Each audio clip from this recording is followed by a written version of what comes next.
Assalamualaikum warahmatullahi wabarakatuh. Alhamdulillahirabbil alamin. Asyhadu an la ilaha illallah wa asyhadu anna Muhammadar Rasulullah. Raditu billahi rabba wa bil islami dina wa bi Muhammadin nabiyya wa rasula. Rabbi syrah li sadri wa yassir li amri wa hlul 'uqdatam min lisani yafqahu qawli.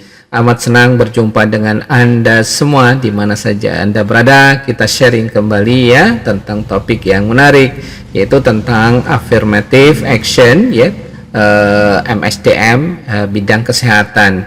Nah, kita akan membahas hal ini karena penting ya di dalam proses bagaimana kita melakukan atau pengelolaan MSDM ini. Nah, affirmative action dalam bidang manajemen sumber daya manusia atau MSDM di sektor kesehatan adalah apa? Adalah kebijakan yang bertujuan untuk meningkatkan representasi kelompok yang kurang terwakili ataupun menghadapi diskriminasi historis dalam pekerjaan. Ini sangat penting ya. Tidak boleh di suatu lembaga atau di kantor atau di perusahaan ada diskriminasi tentunya. Nah, implementasi affirmative action ini dalam sektor kesehatan terutama di Indonesia dapat memberikan berbagai manfaat, termasuk di dalamnya adalah peningkatan kesetaraan ya, kemudian keragaman dan kualitas layanan kesehatan. Nah, berikut ini ada beberapa panduan ya tentang affirmative action ini dalam MSDM di bidang kesehatan. Yang pertama, kita harus tahu dulu definisi dan tujuan affirmative action ini ya. Affirmative action adalah kebijakan yang dirancang untuk memberikan kesempatan yang lebih besar bagi kelompok yang kurang terwakili atau menghadapi diskriminasi dalam pekerjaan dan pendidikan nih ya. Jadi kalau definisinya itu adalah bagaimana memberikan kesempatan yang sama ataupun lebih besar pada kelompok ya yang kurang terwakili, yang biasanya sering terjadi ya di beberapa tempat. Kita berharap jangan sampai terjadi tentunya. Nah, tujuannya apa? Tujuannya jelas ya. Yang pertama, untuk meningkatkan representasi kelompok minoritas dan terpinggirkannya dalam tenaga kerja kesehatan ya. Ada beberapa ya, kita berharap jangan sampai terjadi pada kondisi saat ini ya. Kemudian yang kedua, mengurangi diskriminasi dan ketidaksetaraan dalam akses ke pekerjaan dan promosi di sektor kesehatan. Sementara yang ketiga adalah menciptakan lingkungan kerja yang lebih inklusif dan beragam. Ini sangat menarik ya. Jadi bahwa kita diciptakan di bumi, di dunia ini adalah dari bangsa, suku, agama yang berbeda. Tentunya jangan dijadikan sesuatu penghalang kita saling mengenal, saling silaturahim dan membina di dalam suatu komunitas pekerjaan yang sama atau lembaga yang sama ya. Jadi itu yang kita harapkan ya, tidak ada diskriminasi. Yang kedua ya, ini ya, implementasi affirmative action di bidang kesehatan bagaimana? Yang pertama yang harus disiapkan adalah regulasi dan kebijakan ya.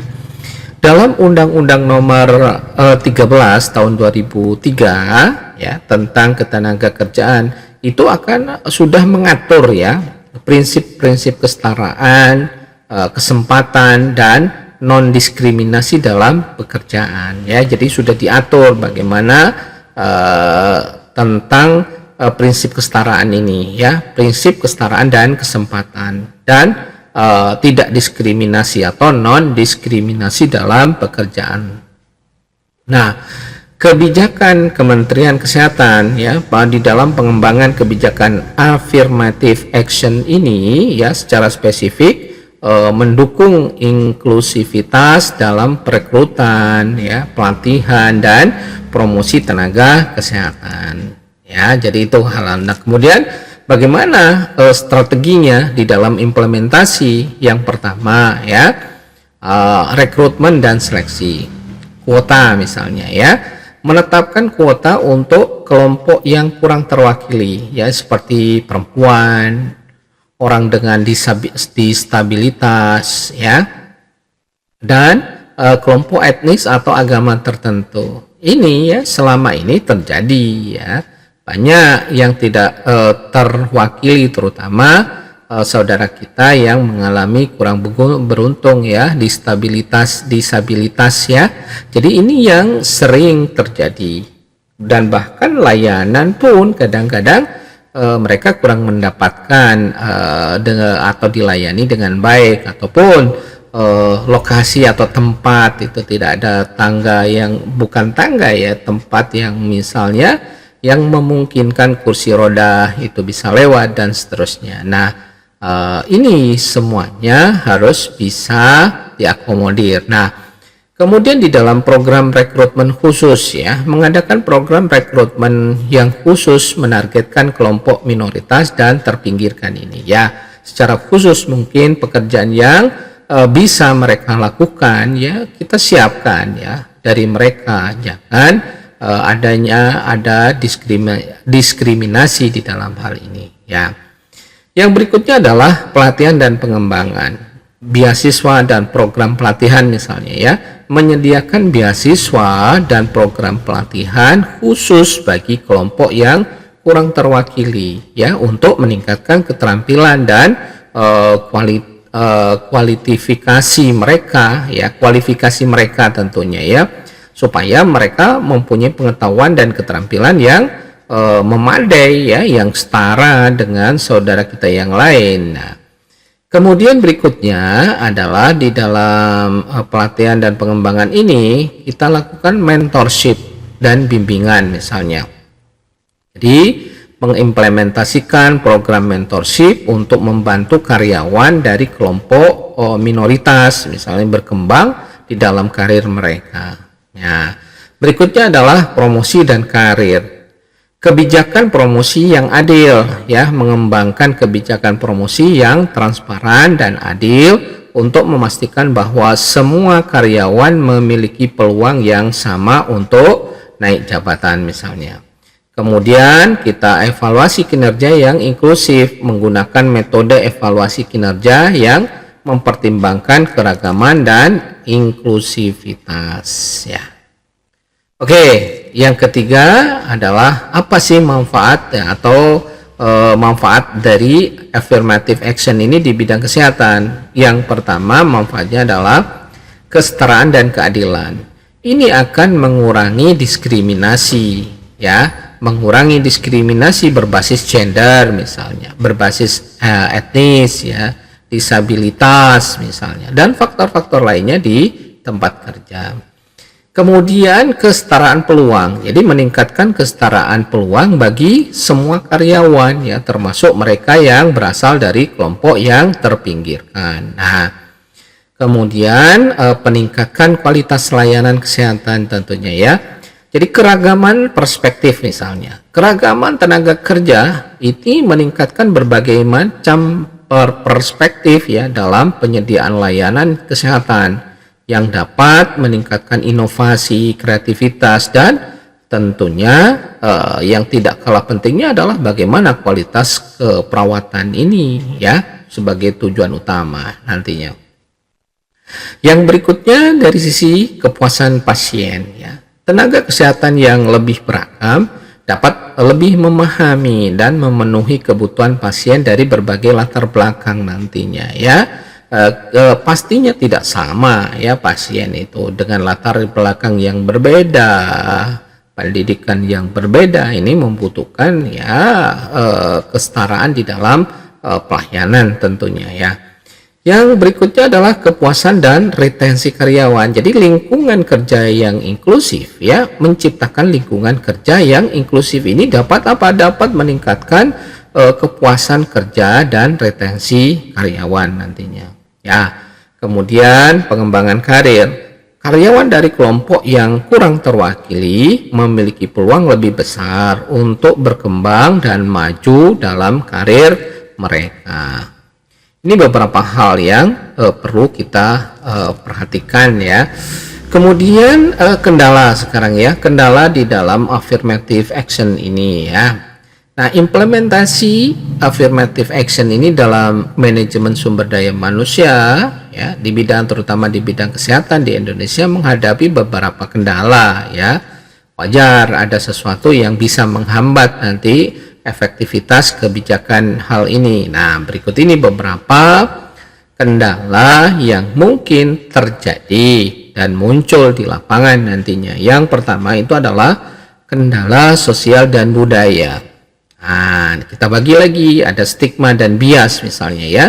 Nah, stigma dan bias terhadap kelompok tertentu, seperti misalnya ya, perempuan, orang dengan disabilitas, dan kelompok etnis atau agama minoritas dapat menghambat upaya affirmative action ini ya.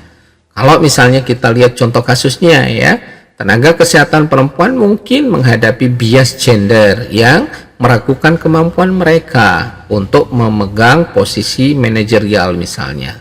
Ini adalah bias gender ya. Tentunya kalau memang punya kemampuan ya, walaupun perempuan ya dipersilahkan menjadi atau memangku manajerial yang atau posisi manajerial tersebut ya.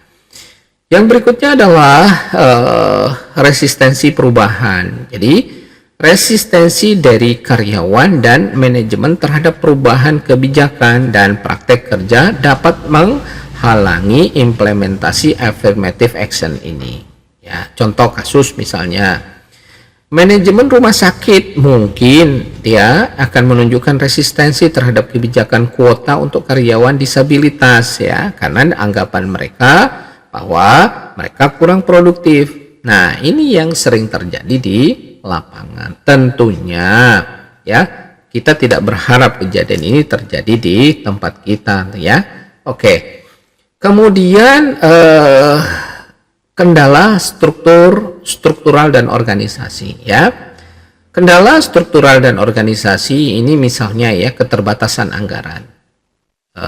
Misalnya ya, implementasi affirmative action ini memang sering memerlukan sumber daya tambahan untuk program pelatihan misalnya, rekrutmen, dan pengembangan khusus.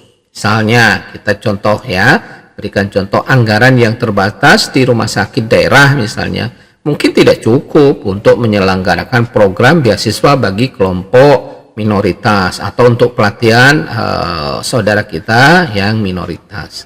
Nah, berikutnya adalah kendala di struktural ini dan organisasi ini, kurangnya dukungan manajemen ya, kurangnya komitmen dari manajemen puncak untuk mendukung dan menerapkan affirmative action dapat menjadi penghalang yang besar ya. Contoh kasusnya ya, tanpa dukungan eksplisit dari manajemen, kebijakan affirmative action ini mungkin tidak bisa dijalankan secara efektif di tingkat operasional nantinya. Oke ya, itu beberapa hal.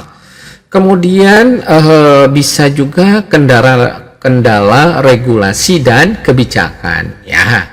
Nah, kendala regulasi dan kebijakan ini misalnya keterbatasan hukum dan regulasi. Bisa dijelaskan bahwa regulasi yang ada mungkin tidak cukup untuk mendukung atau melindungi implementasi affirmative action ini, atau tidak ada mekanisme penegakan yang kuat.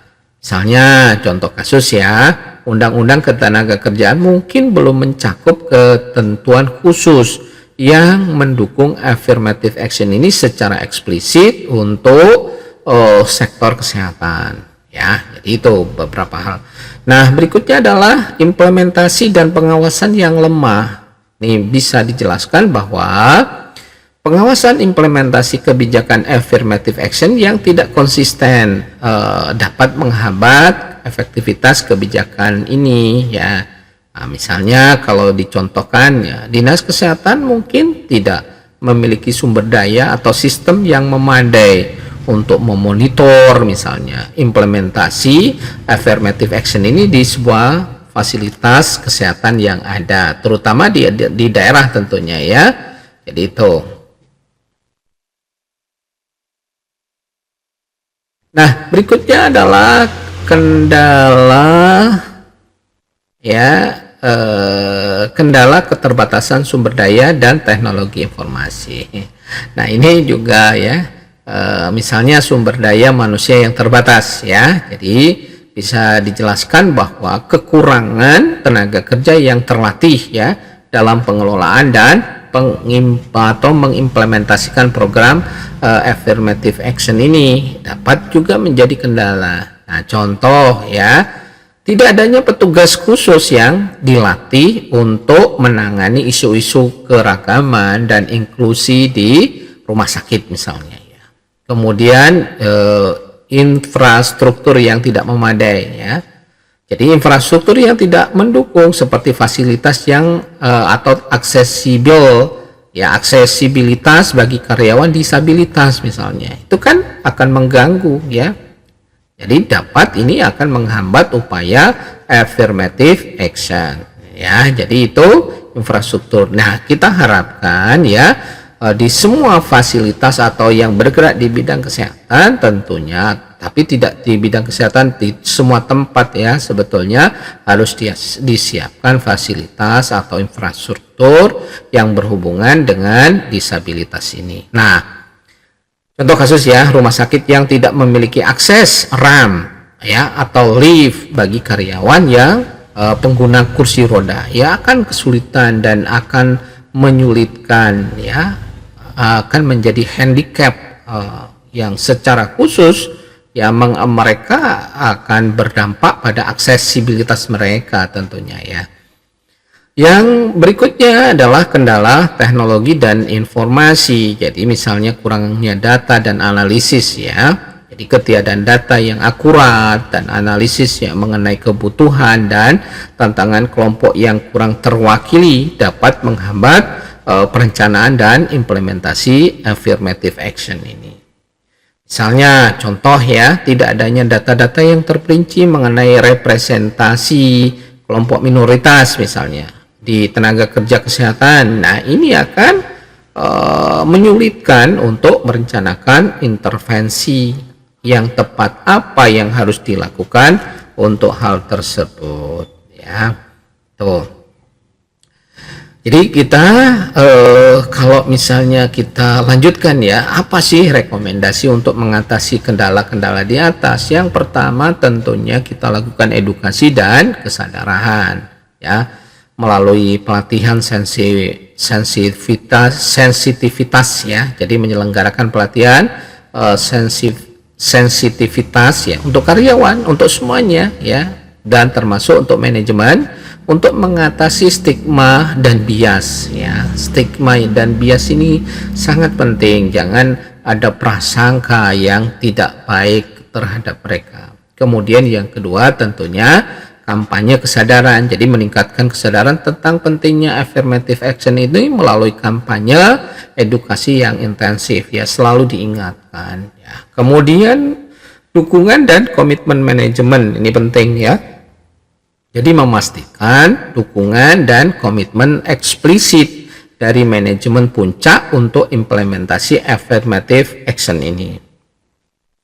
Berikutnya adalah ya tentunya kebijakan yang kuat ya. Jadi mengembangkan, menerapkan kebijakan yang kuat, jelas dan jelas tentunya ya, mengenal affirmative action ini di semua tingkat organisasi, semua level harus dijelaskan hal ini.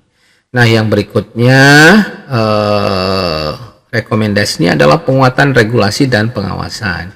Jadi perbaikan regulasi misalnya, meningkatkan regulasi yang mendukung affirmative action dan memastikan adanya mekanisme penegakan yang efektif. Kemudian pengawasan secara berkala ya, monitoring dan evaluasi tentunya ya, meningkatkan pengawasan dan evaluasi berkala untuk memastikan apa? Kepatuhan dan efektivitas implementasi affirmative action ini. Jadi itu hal-hal yang berikutnya adalah sumber daya dan infrastruktur tentunya. Yang berhubungan dengan sumber daya dan infrastruktur ini tidak lepas dari alokasi anggaran ya. Jadi benar kita mengalokasikan anggaran yang memadai. Untuk apa? Untuk program affirmative action ini, termasuk pelatihan, rekrutmen, dan pengembangan. Kemudian jelas itu adalah peningkatan infrastruktur ya, dengan memastikan bahwa fasilitas kesehatan memiliki infrastruktur yang mendukung untuk kebutuhan semua karyawan, termasuk mereka dengan kondisi disabilitas ya. Jadi edukasi kesadaran tadi ya, kita ini ya termasuk rekomendasi supaya implementasi yang sukses ya. Di antaranya tadi yang kita kuatkan kembali adalah edukasi dan kesadaran. Kadang-kadang kita tidak tahu, tidak masuk ke ranah itu ya, dianggapnya biasa-biasa saja. Nah, jadi kita kuatkan edukasi dan kesadaran ini. Jadi kampanye kesadaran ya, mengadakan kampanye untuk meningkatkan kesadaran tentang pentingnya affirmative action ini dan manfaatnya. Jadi kalau orang tahu manfaatnya, ini akan berdampak seperti apa, tentunya dia akan melaksanakan affirmative action ini dengan baik. Kemudian pelatihan sensitivitas ya, kita harus sensitif, pelatihan kita tentu ya, jadi menyelenggarakan pelatihan sensitivitas untuk karyawan ya, supaya dia care, supaya punya hati yang benar-benar sensitif ya, dan manajemen ya, termasuk karyawan untuk manajemen ya, sensitif untuk mengatasi bias dan diskriminasi ya. Yang berikutnya adalah kolaborasi dan dukungan tentunya ya, rekomendasinya ya, kolaborasi dengan LSM misalnya, jadi bekerja sama dengan LSM, lembaga swadaya masyarakat, dan organisasi masyarakat yang memiliki fokus pada hak-hak kelompok terpinggirkan ini. Kemudian berikutnya adalah tentunya kita berharap dukungan pemerintah ya, meminta dukungan dari pemerintah dan lembaga terkait ya, untuk memastikan bahwa implementasi yang efektif dari kebijakan affirmative action ini ya. Yang berikutnya kita lakukan evaluasi dan penyesuaian. Jadi monitoring teratur, misalnya melakukan monitoring dan evaluasi secara teratur untuk menilai efektivitas kebijakan yang sudah dilaksanakan ataupun program yang telah diterapkan. Jadi nanti itu berdampak pada ataupun penyesuaian pada kebijakan. Jadi nanti menyesuaikan kebijakan dan program berdasarkan hasil evaluasi untuk memastikan keberlanjutan dan keberhasilan di dalam implementasi hal ini ya, terutama affirmative action ini. Jadi itu beberapa hal yang bisa disampaikan ya, tentang topik affirmative action ini ya. Nasrun minallah fatun qarib. Wassalamualaikum warahmatullahi wabarakatuh.